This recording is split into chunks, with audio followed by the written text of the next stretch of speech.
had constitutional initiatives, Prop 8, Prop 115, they're put in the ballot just to undo things that Roseburg gave us. So having them be the prejudgers of an initiative being on the ballot, that doesn't necessarily give me much comfort. Well, except in the current Supreme Court, they're okay.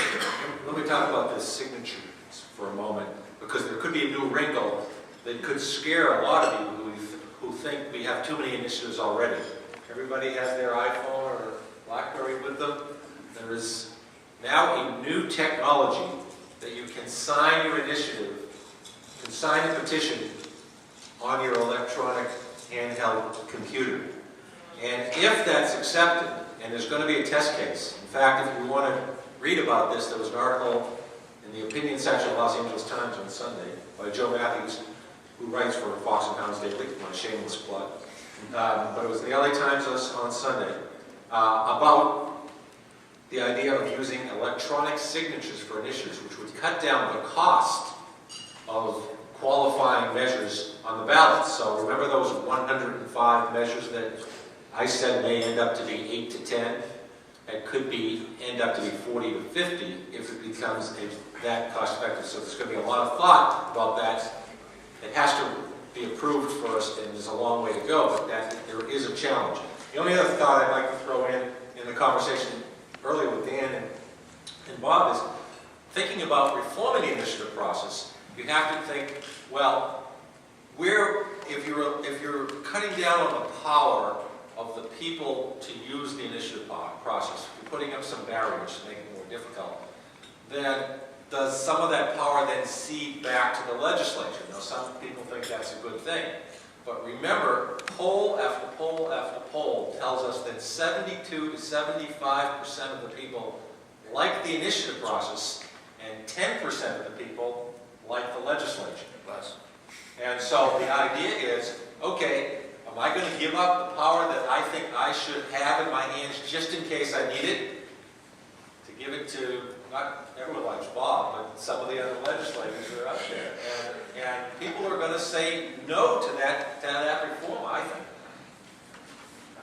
You know, just to play off something that you said about the BlackBerry. Yeah. So I look at this now, and I'm sitting here and I'm saying, okay, we're now going to be able to sign electronically, which means I don't have to be present in person to sign this petition. Well, we've been doing things in this country almost the same way since 1782. We signed the Declaration of Independence. Next thing to look for is, and I've said this to Steve, testimony via Skype. I mean, you're going to see this whole area evolve. We are going through an electronic evolution in the initiative process. We're going through an electronic evolution in the court system. And all this is going to be driven by the time, what's going on in our community. It's going to be driven by money, which creates power.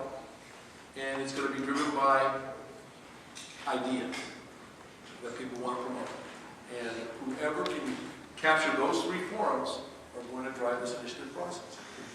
There's something that seems to happen, maybe now more in our litigious society than in the past, but it seems to me anyway, that many more of our propositions, once they are passed, they end up in the courts. So Steve, for you, and Nooch, to start with the two of you, given your positions as district attorney and soon to be attorney general and city attorney,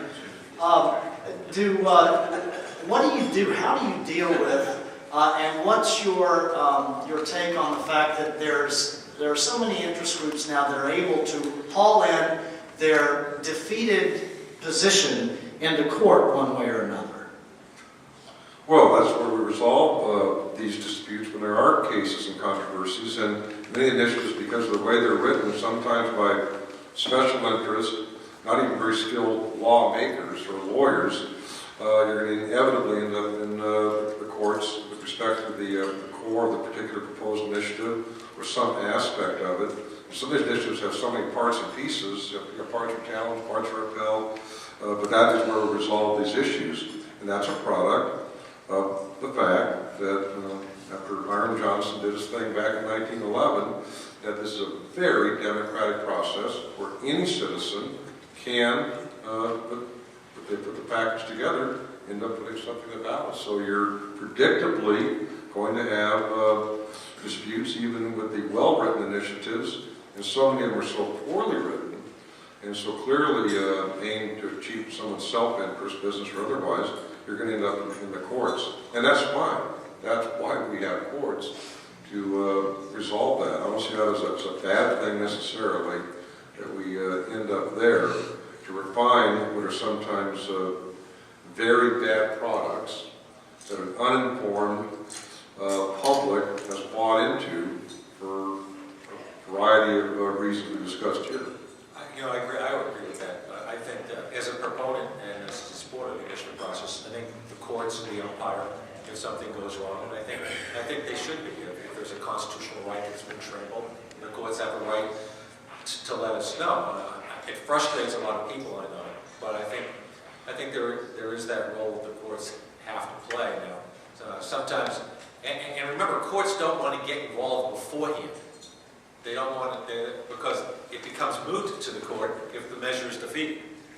So they don't want to interfere with the people's right to choose, but then if they do say yes on a measure and there is a constitutional question, for example, then it ends up in the courts, and obviously it frustrates some people, but that's the way our system works. So I agree with Steve's comment. In my little short career, I've seen it twice now. I saw it with the Rocky W. Chick on the charter amendment, whether or not the power was there written into the charter to do performance audits. And then The controllers do performance audits of the city attorney's office. Exactly. Right. On another elected official in the city attorney's office. And I also have seen it on the medical marijuana issue. We could not get our council to believe that you could not sell this marijuana, so we took it to a judge, Judge Chalfant, and had a judicial determination as to what the initiative, the Prop 215 said, and the applicability of the Sherman Law to that. And the judge came back, and then with that, we moved forward. So I think that the courts are going to be an integral part of this process, no matter what. That's at the end of the day, it doesn't make any difference what politicians say, what one side or the other of the issue say, because the scales are going to make the difference. Bob, there's something I want to ask you because of your position that you've had with the State Assembly as a speaker. You mentioned it a moment ago. You said groups will come to you and say, well, if you don't do X, we've got $200 million over here that we're going to take you on. What is the attitude of the state legislature as a whole when that's something that it is a real threat in California and other states? Do you think that even with a very unpopular legislature today that we have, does it, for lack of a better term, help keep them honest? I don't know. It's an interesting, it really is hard to determine. I mean, because there's a number of issues at play. Let me just, I was thinking about this exact question before you asked it. We're on the same wavelength. There was a big fight between two powerful interest groups a couple of years ago in the state legislature, between the Indian gaming communities and organized labor. Indian gaming communities want to expand their compacts and their gaming in their certain jurisdictions, and organized labor wanted to use their power in the legislature to try to force organizing on Indian reservations. The Indians won in the legislature on a narrow vote. As a result, the organized labor then went to the ballot to referenda that, and it was $100 and some million that was being spent. So that what happened is the legislature did deliberate.